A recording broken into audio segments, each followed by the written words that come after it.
안녕하세요. 심리맨입니다.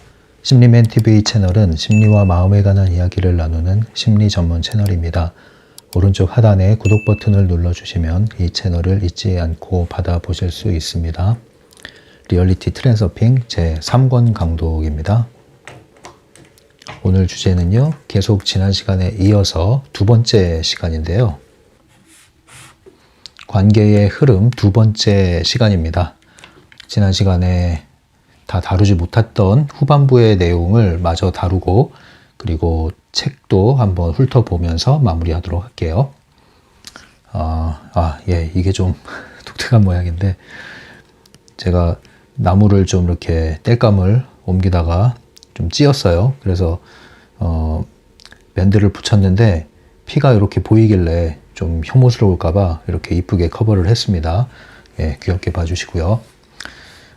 관계의 흐름 두 번째 시간인데, 지난 시간에는 그 비즈니스와 관련된 트랜서핑, 프레일링 원리를 어떻게 적용할 것인가에 대한 이야기를 나눴었죠.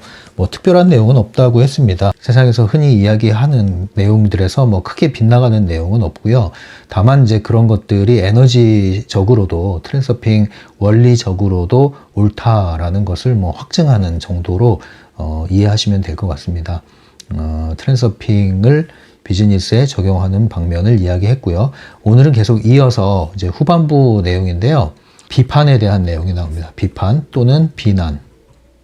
그리고 용기를 북돋아줌. 다른 말로 이제 격려하는 거, 이 얘기가 나와요. 대표적인 게 이게 나오는 겁니다. 그래서 프레일링을 인간관계에 적용을 할 때 우리의 구체적인 태도, 반응의 양상은 어떻게 해야 되느냐. 비판과 비난은 지양을 해야 된다. 이것은 지양을 해야 된다. 용기와 격려를 지향을 해야 된다. 이 얘기를 하는 겁니다. 그래서 지난 시간에 이야기했던 것처럼 비즈니스 관계로 연장시켜서 이것을 이해하시는 것도 괜찮고요. 또 별도로 프레일링 기법을 적용하는 데 있어서 구체적인 팁 중에 하나로 받아들이셔도 괜찮겠습니다.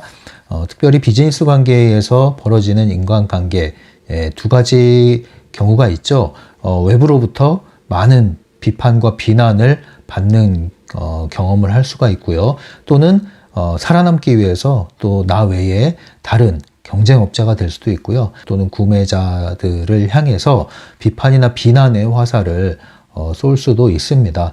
그런데 우리가 그럴 때 매우 주의해야 된다. 왜냐하면 프레일링을 적용한다고 했을 때 비난이나 비판을 적용했을 때는 이것은 내부 의도에 속한 것이고, 이것은 역풍을 맞을 수가 있다. 그래서 용기와 격려를 북돋아주는 방식으로 인간관계를 할 때, 비즈니스 인간관계든 일반적 사회적인 관계에서의 인간관계 등 그러한 관계가 촉진될 수가 있다. 곧 프레일링이 성공적으로 적용될 수가 있다. 그 얘기를 하는 겁니다. 얘기는 끝났어요. 이제 이렇게 하란 얘기죠. 네, 중요한 것은 그렇게 하여라 이거지, 그렇구나 하고 끝나는 것은 별 의미가 없죠. 특별히 프레일링과 관련한 부분에서는요. 먼저 이 비판이라는 것을 한번 살펴봤으면 좋겠는데, 이 비판에 대한 우리가 오해를 많이 하고 있죠. 이 책에서 말하는 비판, 이것은 이제 부정적인 의미에서의 비판입니다. 사실 비판이라는 것은 그렇게 부정적인 의미는 아니거든요. 엄밀히 말하면 비판이라는 것은 적극적인 의미로 쓰이는 것이죠. 그래서 보통 비판과 함께 따라붙는 용어가 논리적 사고거든요. 그래서 논리와 비판적 사고, 이런 얘기를 하잖아요. 비판적으로 생각하고 논리적으로 생각해야 된다. 왜 그렇게 생각해야 될까요? 그렇게 생각할 때 우리가 합리적인 판단을 하기에 좋다. 그리고 비합리적인 것들을 구분해낼 수가 있다. 소위 비합리적인 것들 중에는 우리가 비즈니스계에서는 뭐예요? 네, 온갖 감언이설을 통해서 우리가 사기를 당할 수가 있는 거죠. 속을 수가 있는 거예요. 이제 그런 것들을 구분해내기 위해서 우리는 비판적이고 논리적인 사고를 해야 된다, 이 얘기예요. 이때 비판적인 사고, 이때의 비판이란 뜻은 굉장히 긍정적이고 적극적인 의미고, 이러한 비판은 권장되는 것입니다. 그러면 이러한 비판은 어떤 차이가 있을까요? 긍정적인 의미에서의 비판이라는 것은 비판의 목적이요, 긍정적인 판단, 긍정적인 선택을 위해서 하는 거예요. 비판의 가이드라인이 있죠. 그게 뭐예요? 긍정적 선택의 원리다. 좀 더 나은 것들을 골라내기 위해서 비판을 하는 거예요. 예. 그래서 가장 좋은 것, 보석을 찾아내기 위해서 비판을 하는 것이죠. 그런데 우리가 지금 말하는 이 비판, 그리고 일반적으로 사용하거나 인식하고 있는 비판은 부정적 의미에서의 비판인데, 이러한 비판의 특징은 뭐예요? 긍정적 판단이 아니라 잘라내기 위한 거, 깎아내리기 위한 그러한 비판이죠. 비판을 위한 비판이란 말도 하죠. 그래서 좋은 것을 찾아내기 위한 비판이 아니라 질투, 시기 이런 것들이 반영이 된, 그래서 경쟁자를 깎아내리고 밟아버리기 위해서 그냥 무조건 흠집을 잡는 그러한 비판을 얘기하는 거죠. 이러한 비판은 지양되어야 마땅하다. 예, 그래서 이 책에서 말하는 비판은 긍정적인 의미에서 비판이 아니라 부정적 의미에서 비판을 얘기한다는 것을 먼저 전제로 해야 되겠어요. 그래서 이러한 비판은 곧 비난과 굉장히 유사하죠. 비난은 뭘까요?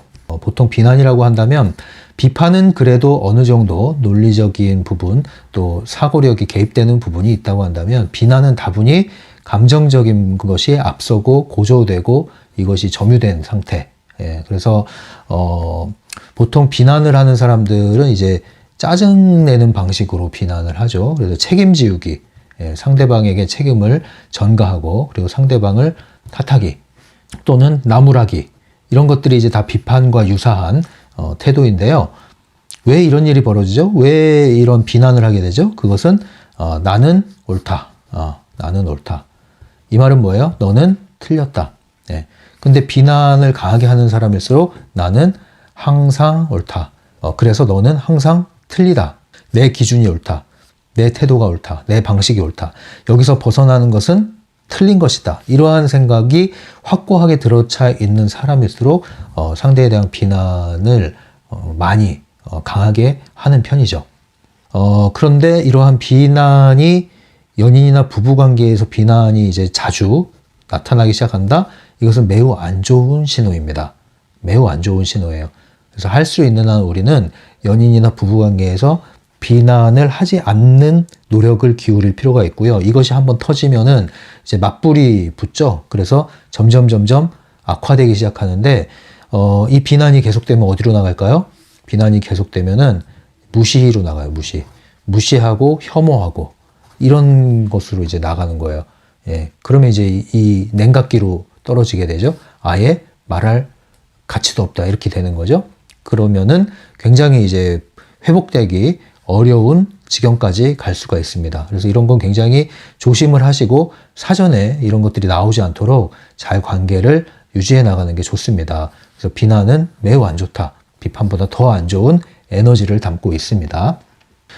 그래서 보통 이 비난이나 비판을 할 때 이 밑바탕엔 뭐 어떤 생각이 있을까요? 이 다름과 틀림은 다르다 이런 얘기를 하잖아요.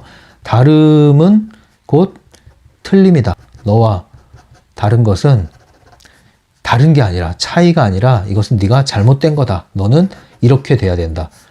이런 생각을 하게 되면 이제 비판과 비난을 멈출 수가 없는 거예요. 다시 말해서 허용을 하지 못하는 것이죠. 예외를 인정할 수가 없게 되는 것이죠. 자기 기준이 확고한 것이죠. 항상 내가 옳은 것이죠. 그래서 상대방이 나를 반대하거나 거절하게 되면 더 발끈하게 돼요. 왜냐면은 내가 옳거든요. 내가 옳은데 네가 아니라고 하면 너는 확실하게 틀린 것을 드러낸 것이기 때문에 난 너를 밟아줘야겠어. 응징을 해야겠어. 너를 고쳐줘야겠어. 이런 이제 양상으로 가게 되는 거죠. 그래서 이렇게 비판과 비난이 강한 사람과 집단과 사회와 문화와 그러한 민족일수록 갈등이 굉장히 심각해지겠죠? 갈등이. 여기서 말하는 비판은 긍정적인 비판을 얘기하는 게 아니라고 그랬어요. 그래서 이러한 것이 강할수록 갈등이 첨예화되게 돼 있고요. 더 심한 건 사실 아까 얘기했죠. 무시해버리고 완전 무기력해지는 거라 그랬죠. 집단 안에서도 비판이 긍정적 비판이 아닐지라도 뭐 비난을 하더라도 이런 것이 나오면 그래도 뭐 숨통을 틀면서 사는데요. 이제 이런 것조차도 허용을 못하게 밟아버린다. 이러면 이제 강력한 펜듈럼에 그냥 좀비가 돼버리는 거죠. 네. 그래서 상대방을 향해서 비판을 하고 비난을 한다는 건 뭐냐면은 쉽게 얘기하면 이제 마음에 안 든다는 얘기예요. 근데 마음에 안 드는데 왜 내가 자꾸 발끈을 하고 상대방한테 공격을 할까요? 내가 못 살아남을 것 같아서 그래요. 네, 그러니까 비판을 업으로 삼는 사람 말고, 예, 그런 사람은 좀 예외고요. 그냥 일상적으로 비판적인 말을 많이 하고 비난을 많이 하고 남을 흉을 많이 보고 항상 부정적인 말을 많이 하고 흠집 잡기 좋아하고 이런 속성을 가진 분들이 있어요. 그런 분들이. 근데 그런 분들이 이제 에너지가 그렇게 좋지가 않습니다. 근데 그런 말들을 들으면 또 맛이 있거든요. 그 나름대로의. 그래서 그 맛에 빠져들게 되면은 계속 그 얘기를 들어야 되죠. 듣는 사람도 조심하셔야 돼요. 듣는 사람도. 적당히 듣지 않으면 그 말을 다 듣잖아요. 듣는 것 자체로 이제 이 사람의 영향에서 벗어나기가 쉽지 않고 이 관념으로 다른 사람을 보게 돼요. 다른 사람을. 약간 가스라이팅 효과도 있는 거죠. 그리고 무분별하게 그 이야기를 수용을 하면서 맞장구를 치면은 거기에 대한 책임도 내가 또 져야 되는 일이 생기거든요. 그래서 이런 부분은 여러분들이 주의를 하셔야 돼요. 물론 우리가 살면서 어떤 사람을 비판하고 또 비난하고 이런 일이 있을 수는 있어요. 이것을 전혀 하지 않는다는 것은 사실 불가능할 수도 있습니다. 우리가 일반적인 삶에서는요. 그래서 있을 수가 있고 올라올 수가 있습니다만, 이것이 주된 그 사람의 패턴이다. 주된 그 사람의 성향이고 태도다. 그러면 이제 그건 문제가 되는 거예요. 그럴 때는 그 사람의 에너지가 그렇게 좋지가 않다. 그렇게 좋지가 않은 에너지를 가지는 사람이 옆에 있을 때는 여러분들이 그것을 지나치게 허용을 해서는 안 된다. 이 얘기를 하는 거고요. 어쨌든 왜 그러면 그렇게 비판하고 비난하는 것을 뭐 즐기듯이 그렇게 자주 하게 되는 걸까요? 이게 짜증나서 그래. 한마디로 짜증나서. 짜증 왜 난다고 그랬어요? 내 뜻대로 안 되니까 짜증난다고 그랬죠? 내 뜻대로 안 된다는 것은 펜듈럼에 상당히 사로잡혀 있다는 뜻이죠. 선택권을 잃어버렸다는 뜻이고 환경에 일희일비 좌지우지 되고 있다는 뜻이거든요. 그러니까 내 뜻대로 안 되니까 짜증이 나고 나보다 잘 되거나 내 생각과 다르게 뭔가를 해나가는 사람들 보면은 화가 나는 거예요. 그러니까 이제 비판하고 비난을 하는 거죠. 비판하는 사람은 뭔가 바로잡으려고 하는 힘을 좀 행사하는 것이고요. 비난하는 사람은 바로잡고 그 사람을 흔들어댈 힘은 없을 때 그냥 화풀이 하는 거예요. 비난하는 것. 이제 이런 일들, 이런 일들이 왜 생기느냐? 그 개인 내적으로 봤을 때는 그 사람은 펜듈럼에 많이 휘둘리고 있구나. 선택권이 많이 흔들리고 있구나. 세상에 대해서 굉장히 잔뜩 겁을 먹고 있구나. 긴장이 되어 있구나. 내 뜻대로 안 되고 있는데 내 뜻대로 하려고 무진장 애를 쓰고 있구나. 이 뜻이에요. 그래서 이러한 태도를 보이는 사람들은 트랜서핑에서 뭐라 그럽니까? 이걸 내부 의도의 속성이다. 내부 의도가 뭐예요? 내 한계 안에서 세상과 맞서 싸워서 무언가를 이루어 나가려고 하는 태도라고 그랬죠. 그래서 힘이 드는 거예요. 힘이 드니까 짜증이 나고, 그러니까 계속 비판하고 비난하는데 나를 세우게 되는 것이죠. 가능태의 흐름이라는 것이 없습니다. 이 개념 안에서는, 이 사람의 개념 안에서는. 그래서 늘 내부 의도를 사용해서 세상과 투쟁을 하듯이 살기 때문에 가능태 흐름이 흘러들어올 여지가 없고요. 흐름을 오히려 거스르는 일을 계속 하게 되는 것이죠. 영혼과 마음은 항상 불이칠된 상태에 놓이게 되고요. 그래서 파괴적인 에너지가 계속 강화될 가능성이 높습니다. 그래서 만약에 이러한 비판과 비난이 일상생활에서 많이 자리 잡은 분들, 좀 화가 많으신 분들은 여기서 먼저 나오지 않으시면요, 트랜서핑 할 수가 없어요. 그런 것들이 이제 일상적으로 많이 자리 잡으신 분들은 여기서 이제 탈비난, 탈비판을 하셔야 돼요. 그래서 벗어나셔야 된단 말이에요. 이 에너지에서. 그러려면 첫 번째는 비판, 비난을 일으키는 자극을 일단 차단하셔야 돼요. 자극이 없어도 일어나는데 자극이 많으면 더 빨리 일어나거든요. 그래서 뭐 또 이런 분들 흔히 이제 댓글 잘 다시거든요. 뉴스 기사나 이런 것들에 가서 댓글 다시고 이제 소심한 투쟁을 많이 하시고 하시는데 일단 그걸 끊으셔야 돼요. 댓글 읽지도 말고 다 닫으셔야 돼요. 그 다음에 웬만하면 그러한 기사나 정보를 접하지 않는 게 좋습니다. 접촉을 하지 마셔야 돼요. 남들이 어떻게 하든 뭐 하든 이러쿵저러쿵 얘기할 기회를 갖지 마시고 온전히 나로 돌아오시는 게 필요합니다. 상대방이 잘 되는 게 내가 못 되는 게 아니에요. 상대방이 안 되는 게 내가 잘 되는 게 아니에요. 그렇게 제로섬 게임이 아니라 우리는 항상 윈윈 게임을 할 수 있는, 그래서 파이가 정해져 있다고 그러지 않죠? 이 파이가 무한정, 그게 가능태 아닙니까? 파이가 정해져 있다면 네가 이만큼 가져가면은 나는 요만큼밖에 못 먹는다, 이런 개념이 있잖아요. 그것이 아니라는 거죠. 우리가 무언가를 이루고 성취해 나가는 것은 경쟁을 통해서 나눠 갖기가 아니라 무한대의 가능성의 공간에서 나만의 길을 찾아서 나는 무한대로 성장할 수 있는 것입니다.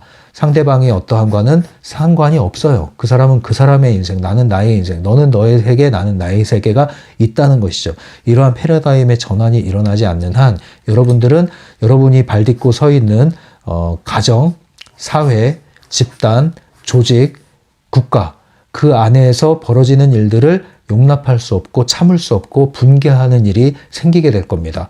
왜냐하면 여러분 뜻대로 되어가지 않을 때 말이죠.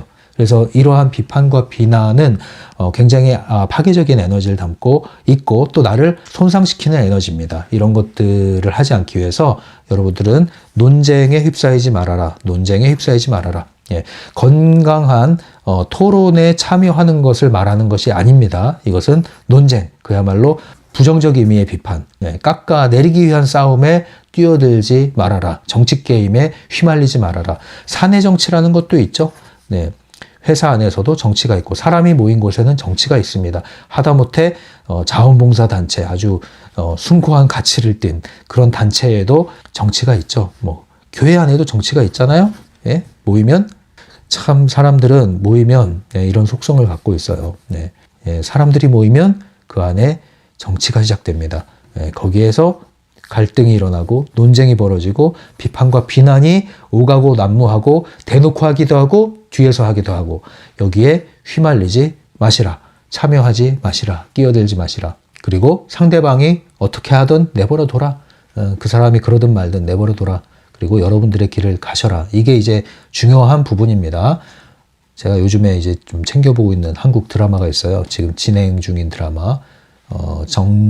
정재영인가요? 정재영 배우하고 문소리 배우가 나오는 MBC에서 하고 있는 미치지 않고서야라는 드라마인데, 뭐 처음 하는 거길래 이거 뭐 재밌을까 하고 한두 편 봤는데 3-4편까지 보게 되더니만 4편까지 보고 나니까 이제 계속 챙겨볼 수밖에 없는 드라마가 됐고 굉장히 재밌게 지금 보고 있는 드라마인데, 제가 또 재밌게 보고 있는 그 포인트가 뭐냐면은 트랜서핑 관점에서 그 정재영이 펜듈럼 조직 안에서 굉장히 트랜서퍼와 유사한 행보를 보이고 있다는 거죠. 굉장히 힘을 뺀 상태에서 잘 흘러가고 있어요. 흐름과 함께. 그러면서 끌려다니지도 않고, 보통 이 허허실실 작전이라고 그러죠.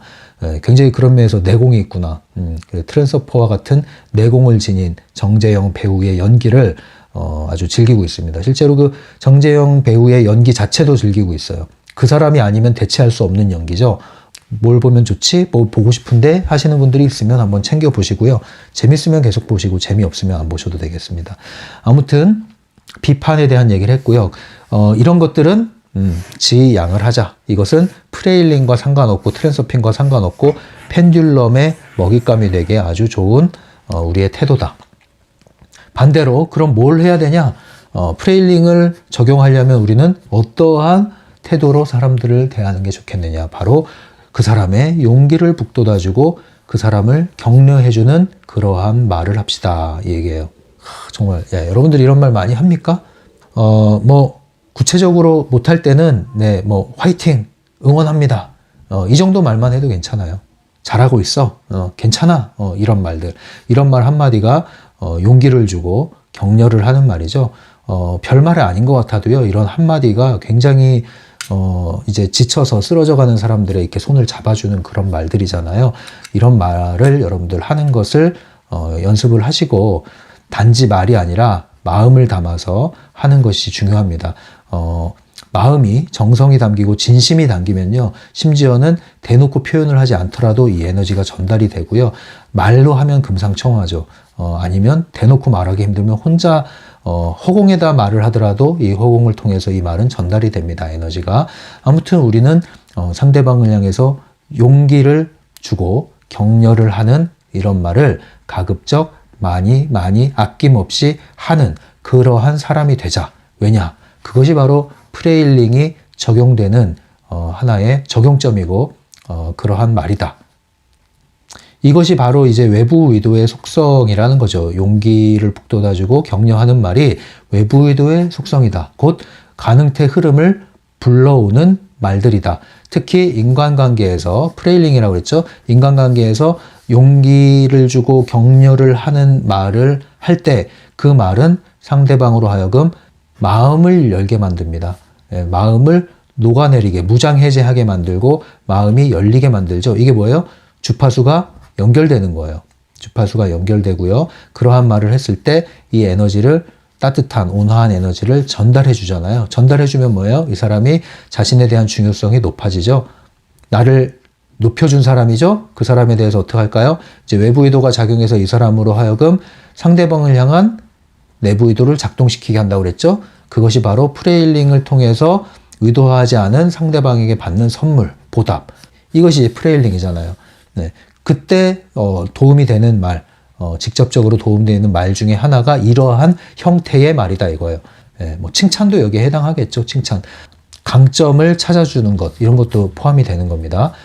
근데 빈말로 하지 말고요. 말로 하면 좋지만 빈말로 하지 말고. 근데 빈말이라도 안 하는 것보단 좋다. 연습 삼아서 빈말이라도 해봐라. 근데 빈말로라도 자꾸 하다 버릇하면은 관심이 가고, 어떤 것을 격려해주면 좋을까? 어떤 칭찬을 해주면 좋을까? 저 사람은 어떠한 강점을 가지고 있지?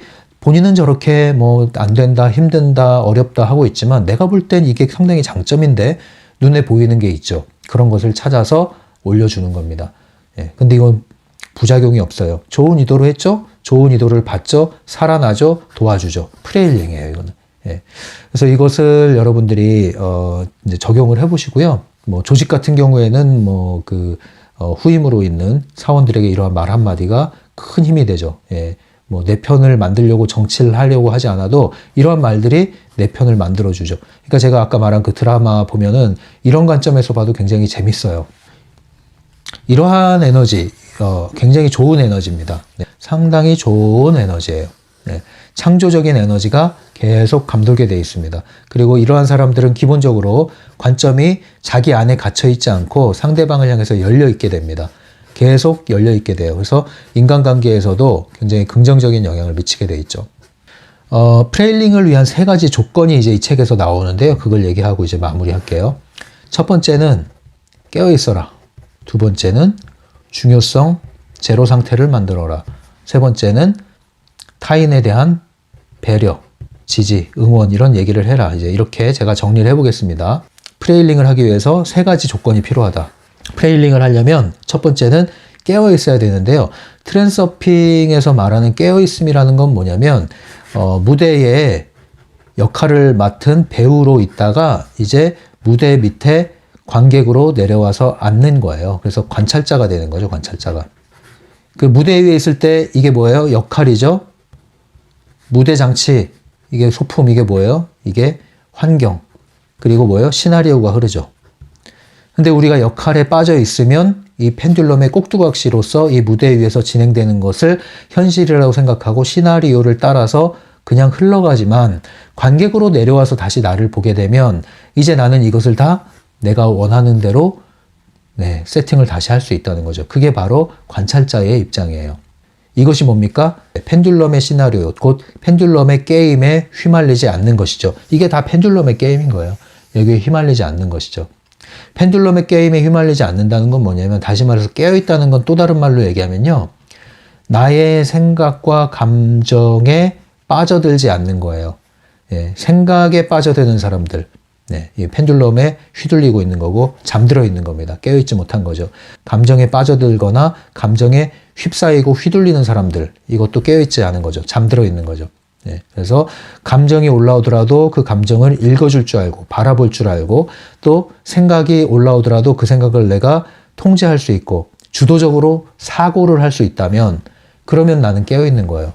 그게 뭡니까? 이제 초인지 능력이라는 게 있다고 그랬죠. 메타인지. 내가 지금 뭐 하고 있지? 라는 것을 들여다보는 거예요. 나를 관찰자 입장에서 보는 거죠. 내가 지금 무슨 생각을 하고 있지? 내가 지금 뭘 하고 있지? 내가 지금 어떤 감정에 끌려가고 있지? 내가 지금 여기서 뭘 위해서 지금 이걸 하고 있는 거지? 내가 지금 어떤 상태에 있지? 내 지금 컨디션이 어떻지? 한마디로 내가 지금 살았니? 죽었니? 내가 지금 살아나고 있나? 죽어가고 있나? 침울해지고 있나? 무거워지고 있나? 가벼워지고 있나? 활력적이 되고 있나? 이것을 점검을 해라. 이 자체에 대한 점검을 해라. 이게 깨어있는 상태라는 겁니다, 여러분. 아침에 일어나서 눈 뜬다고 다 깨어있는 게 아니라 내 자신에 대해서 자각을 하고 내 상태에 대해서 인식을 하고 있는 상태. 항상 점검할 수 있는 관찰자 위치로 내려올 수 있는 상태. 이게 깨어있는 상태예요. 이렇게 할 때 프레일링이 가능한 거예요. 인간관계 할 때도 깨어있어야 된단 말이에요. 인간관계를 할 때 무대 위의 인간관계는 뭐예요? 이 상황 속에 휘말려 버려요. 시나리오에 그냥 끌려가 버리고 상대방에게 끌려가 버려요. 그러지 말라는 거죠. 대화를 하든 무슨 함께 협업을 하든 어디 놀러 가든 간에 항상 한 면으로는 깨어 있어야 된다는 거예요. 한 면으로는. 그리고 왔다 갔다 할 수 있는 조율이 돼야 되는 거예요. 근데 이게 안 되면은 여러분들은 잠들게 되는 거고요. 또는 깨어있음이 이게 어색하신 분들, 연습이 잘 안 된 분들은 너무 이걸 연습하다 보면은 머리로 너무 연습하다 보면은 이 환경에 스며들지 못해요. 인간관계에 스며들지 못하고 대화에 스며들지 못해요. 그러면 안 됩니다. 그건 마치 뭐랑 같냐면은 초심 상담자가 내담자가 왔는데 뭘 해야 될지 자꾸 생각해, 머릿속에서. 뭘 해야 될까? 이 단계에서 뭘 해야 되지? 그 다음에 뭐 해야 되지? 내가 이 사람이 얘기하는데 나 무슨 얘기 해야 되지? 상대방의 얘기를 듣지 못하고 계속 머리를 굴리게 되죠. 그러면, 이 상담은 겉돌아요. 실패하죠. 만남이 안 된 거거든요. 만남이 일어나지 않은 거거든요. 겉도는 만남, 기계적인 만남, 교과서적인 만남. 이게 안 된단 말이에요.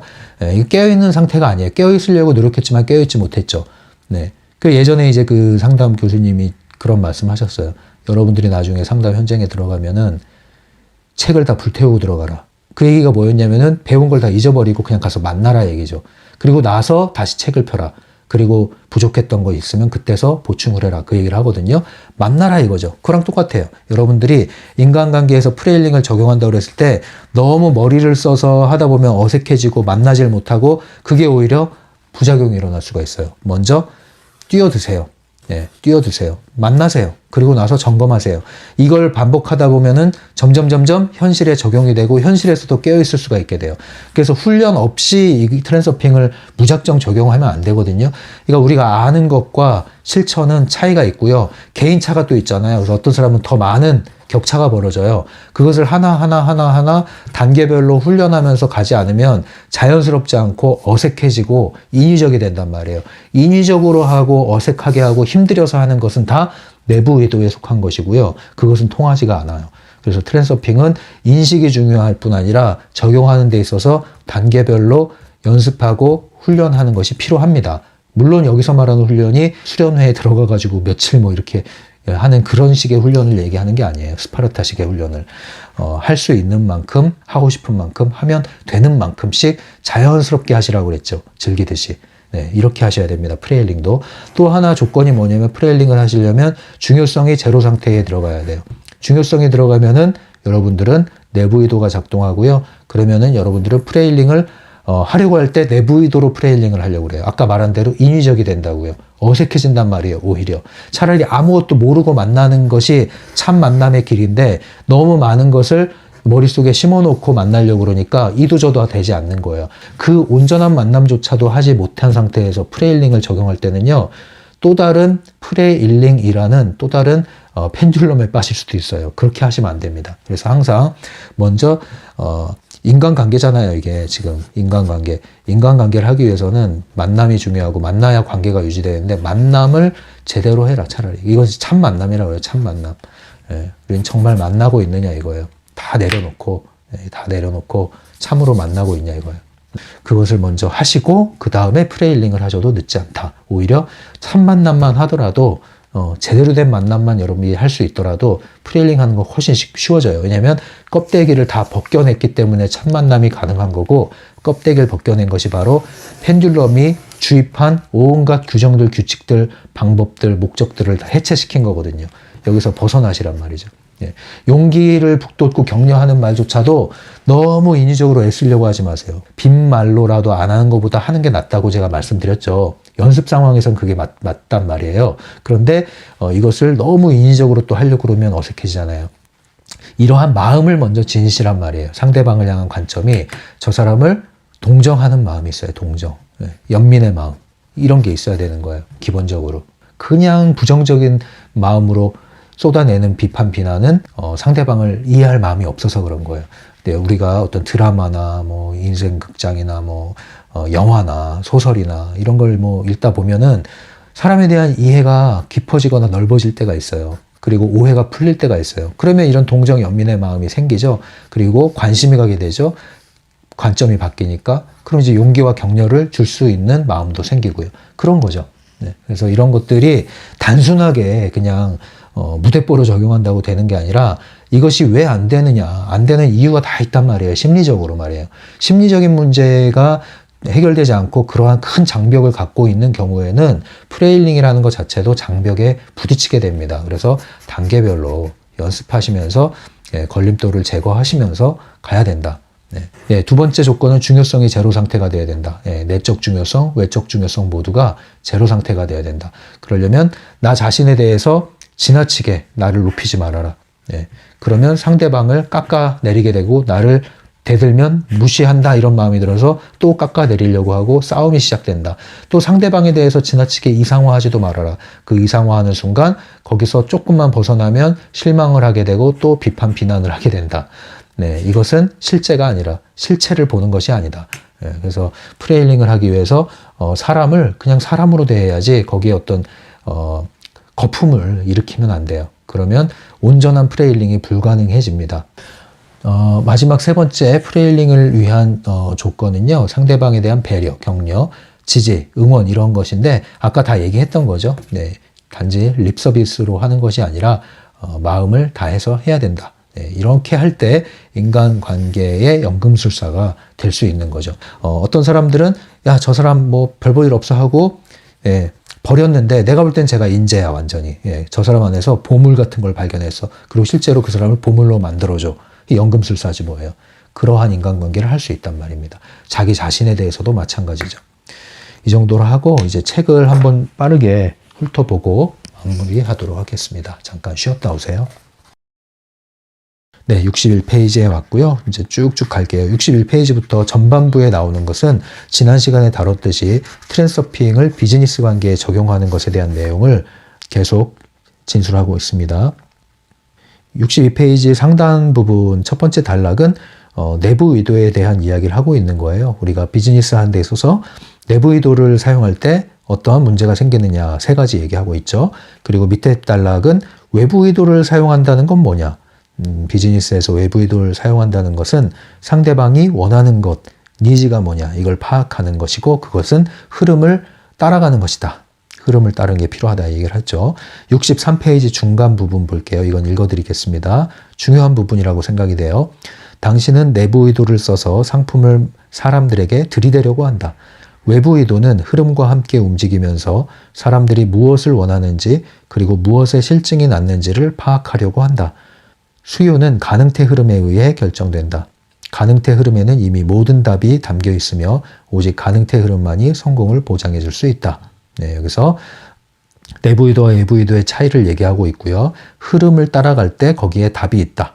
그 흐름, 여기서 말하는 가능태 흐름은 이 물질 세계 저 너머에 있는 가능태 공간을 얘기하는 게 아니라 그 가능태 공간에서 흐름이 현실 세계로 흘러 들어와서 흐르고 있단 말이죠. 구현된 가능태를 얘기하는 거죠. 그것은 하나의 흐름을 형성하고 있고 흐름은 방향을 따라간다고 그랬죠. 그것을 파악하고 그 흐름에 올라탈 때 이러한 비즈니스가 성공할 수 있다. 이 얘기를 하는 겁니다. 64페이지. 여기서부터가 이제 오늘 다루는 인간관계에 대한 이야기예요. 읽어볼게요. 인간관계의 문제들 가운데 많은 부분이 가능태 흐름을 거스른 결과로 생겨난다. 비판은 이 거스름이 드러난 것 중에 하나다. 비판은 내부 의도의 직접적인 소산이다. 비판이라는 것은 그래서 가능태 흐름을 거스른 결과로 나타난다. 그러니까 우리가 인간관계에서도 흐름이 존재한다고 그랬죠. 그 흐름을 거스르는 게 비판입니다. 그게 뭐예요? 너를 인정할 수 없어. 너를 받아들일 수 없어. 네 생각을 용납할 수 없어. 왜 틀리지? 왜 나랑 다르지? 그러면 안 돼. 나처럼 돼야지. 나처럼 생각해야지. 이게 이제 문제가 되는 거예요. 부모 자녀 관계에서도 이런 것들이 상당히 문제가 됩니다. 그 다음에 이제 읽어보면 용기를 부추겨 주는 것과 사람의 긍정적 자질에 초점을 맞추는 것은 외부 의도의 속성이다. 그래서 용기를 북돋고 격려하고 긍정적인 자질에 초점을 맞추는 강점을 찾아주는 것들, 이런 것들이 다 외부 의도의 속성이다. 외부 의도의 속성은 바로 트랜서핑과 관련 있는 부분이죠. 계속 읽겠습니다. 그 어떤 이유로도 다른 사람을 비난하지 말라. 다른 사람의 비난을 기꺼이 받겠다는 사람은 아무도 없다. 타인들로부터 오는 비난은 당사자에게 언제나 고통스러운 일이다. 네, 그래서 비난은 하등 도움이 되지 않습니다. 이런 도움이 되지 않는 것에 너무 에너지를 낭비하지 마시고요. 그러한 사람들이 몰려있는 곳에 굳이 에너지 뽑히려고 가지 않으셔도 괜찮습니다. 65페이지. 타인들의 결점에 대해서는 신경을 완전히 끄고 오직 그들의 장점만을 생각해라. 이것이 흐름을 타고 가는 것이며 그렇게 할 때 당신은 이루다 헤아릴 수 없는 유익을 얻게 될 것이다. 상대방의 장점 생각하는 게 힘드시면요. 아예 신경이라도 끄세요. 차라리. 비난하고 비판하고 결점을 끄집어내고 막 이렇게 할 거면, 그래서 자꾸 신경 쓸 거면은 아예 신경을 끄라는 거죠. 차라리. 장점을 찾아내지 못해도 좋으니까 신경을 끄세요. 그런데 할 수 있다면 상대방의 장점을 찾아내고 장점에 집중을 하고 상대방을 격려하고 이러한 방식이 되면 훨씬 좋겠죠. 근데 그렇게 하려면 본인이 에너지가 있어야 돼요. 그러니까 에너지가 없는 사람들이 이러한 부정적 의미의 비판, 비난을 많이 하는 거예요. 왜냐? 내 영역이 침범받고 내 존재가 사라질 것이 두려운 거예요. 나의 입지가 좁아지는 것이 두려운 거예요. 내가 해를 입을까 두려운 거예요. 두려움의 감정이 밑바탕에 있을 때 사실 이러한 부정적 의미의 비판과 비난이 강해지는 겁니다. 그래서 정말 강한 사람은요, 이런 것들이 그렇게 많지가 않아요. 안 한다는 건 아닙니다. 긍정적 의미의 비판은 있을 수 있다고 그랬죠, 항상. 66페이지. 비판은 영혼을 마음의 적으로 만들지만 격려는 영혼을 마음의 동맹군으로 만들어준다.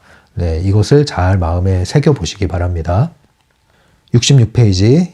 적을 만들고 싶다면 논쟁을 계속하고 어떤 일이 있어도 자기가 옳다고 우겨라. 네, 이거는 이제 역설적으로 표현을 한 거죠. 적을 만들고 싶다면 이렇게 해라. 즉 이렇게 하면 적을 만들게 될 것이다. 네, 삶이 고달파지게 될 것이다 이겁니다. 네. 67페이지. 논쟁에서 이긴다고 해도 얻을 건 하나도 없다. 단 하나 있다면 적을 한 사람 더 얻는 것이며 그것은 아주 쉬운 일이다. 네, 뭐 논쟁에서 이겨서 얻을 게 있는 사람들은, 이러한 비판을 업으로 삼아가는 사람들은 적을 만들어야 먹고 살죠. 그런 사람들은 뭐 도움이 되겠지만 우리가 그런 일에 종사하지 않는 한 이러한 부정적 의미의 비판은 하등 도움이 안 된다. 계속 읽어볼게요. 어떤 식으로도 당신의 이익이 침해받지 않는 한 다른 이들이 당신이 동의하지 않는 것을 주장하더라도 그냥 내버려두라. 그것이 잉여 포텐셜을 만들어내지 않는 길이며 흐름을 거스르지 않는 길이다. 네, 그러든가 말든가 너 그렇게 생각하는구나 하고 내버려 두라는 거예요. 각자 세계의 층을 가지고 사니까 거기에 발끈하거나 거기에 참여하지 말아라. 사실 논쟁은 그렇게 좋은 게 별로 없습니다, 여러분. 토론회 같은 게 존재하지만 그런 거 아닌 경우에 일상적인 논쟁은요, 별 의미가 없어요. 사실 이겨도 의미가 없고요, 져도 의미가 없고요. 상대방이 이긴다고 그래서 상대방이 그거를 뭐 고맙습니다 하고 받아들이기보다는 다음엔 어떻게 저걸 밟을까 생각하고 돌아가지, 논쟁은 별 의미가 없단 말이에요. 가능한 그런데 참여하지 않는 게 지혜로운 겁니다, 여러분. 68페이지. 상대방이 느끼고 있는 중요성에 타격을 가하려 해서는 안 된다. 네, 이게 중요한 내용이에요. 프레일링 원리와 관련해서 지금 계속 얘기하고 있잖아요. 프레일링 원리는 상대방의 중요성을 높여주는 건데, 비난하는 것은 상대방의 중요성을 완전히 밟아버리는 거잖아요. 그러면 이제 부메랑이 오는 거예요. 역풍이 오게 돼 있다니까요. 그래서 악순환의 패턴으로 들어가는 겁니다. 68페이지 밑에 단락, 이것도 중요한 내용이에요. 자신을 스스로 우상으로 만들지도 말고 적으로 만들지도 말라. 이것이 흐름을 타고 가는 인간관계의 좌우명이다. 상대방의 중요성을 해치려는 마음이 일 때마다 전염병을 만난 듯이 피하라. 그것이 특별한 금기사항이 되게 해라. 그렇게 함으로써 당신은 엄청난 문제와 골칫거리로부터 벗어나게 될 것이다.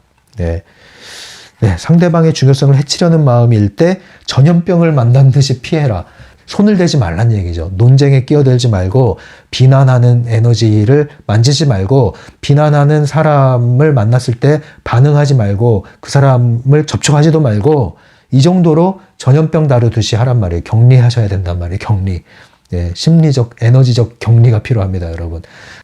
이 인간관계 좌우명, 잘 새겨서 여러분들이 인간관계 하는데 적극적으로 프레일링을 못 하시더라도 방어를 하시란 말이에요. 방어. 자신의 인간관계에서 방어는 하셔야 될 거 아니에요. 69페이지. 대화를 시작할 때 맨 먼저 두 사람이 같은 방향을 바라보도록 당신의 생각을 조율해야 한다. 네.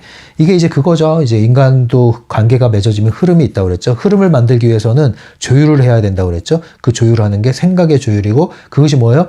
허용하는 거예요. 수용하고 존중해 주는 거예요. 동의하지 않더라도 존중해 주고 너는 그렇게 생각하는구나. 그래서 공감적 지지, 수용, 경청, 반영하는 거 이러한 대화가 도움이 되는 이유가 바로 이러한 에너지적 원리, 프레일링의 원리가 들어있어서 그런 것이죠.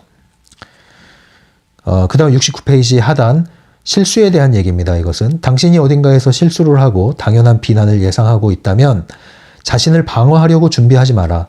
그냥 실수를 미리 인정하고 받아들이라. 이거 중요한 내용이에요. 네. 실수하면 비난이 예상되고 두려워지죠? 그러면 사실 그것 때문에 일이 꼬이는 거예요. 실수했으면 인정을 해버리고 받아들이세요. 비난? 올 수도 있지 뭐. 그리고 거기서 끊으세요. 근데 이러한 비난에 대한 염려를 하게 되면 실제로 비난의 에너지를 끌어들이게 됩니다. 오히려. 그래서 그냥 방어하려고 하는 경계를 낮출 때 오히려 빨리 지나가요. 상대방도 거기에 대해서 문제 삼지 않고요. 그 다음 70페이지 보면 이제 조언, 충고에 대한 얘기가 나와요. 누가 당신에게 이제 충고해준다 이럴 때 그냥 저항하지 마세요.